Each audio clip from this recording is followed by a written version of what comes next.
From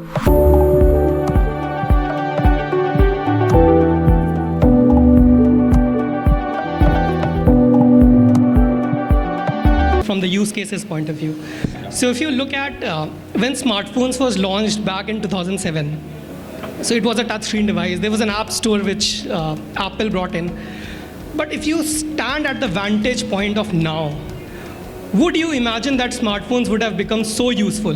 Would you imagine that we would be so dependent on smartphones for everyday things, right from ordering food to knowing where your kids are to booking a cab?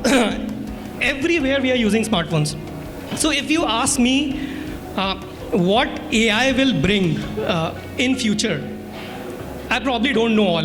It's just not possible. But there are three things which more or less has a high probability.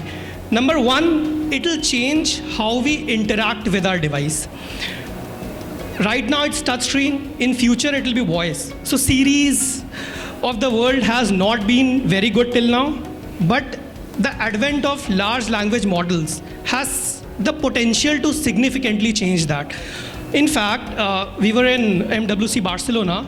We saw a device which had no apps.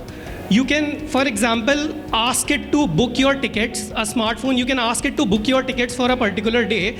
It will go to the web and it will take out the flights for you and it will book the tickets for you. So this also has a question of who will have the bargaining power going in future. Will it be the apps? Will it be the OEMs? Will it be the ecosystems? Number two thing that will change is how we query with our devices. So right now, for example, if I have to search a photograph, I'll go to my gallery and I'll look at the month and I'll keep on scrolling with those thousands of spam videos and then find a photograph. But this will definitely change in future. You can ask your phone. You will be able to ask your phone by giving a description and it will be able to take out the photograph or the data point which you are looking for. And the third thing which we think is the personalization. So right now you pick any device.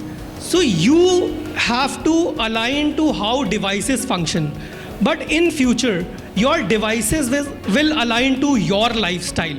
As in more, it will learn more about you. And that is where I think Apple has the biggest power. They have the biggest potential in the generative AI.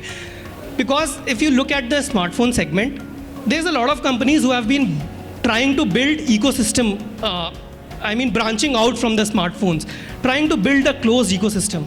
But Apple has already done it. And they have went ahead and created a services business out of it.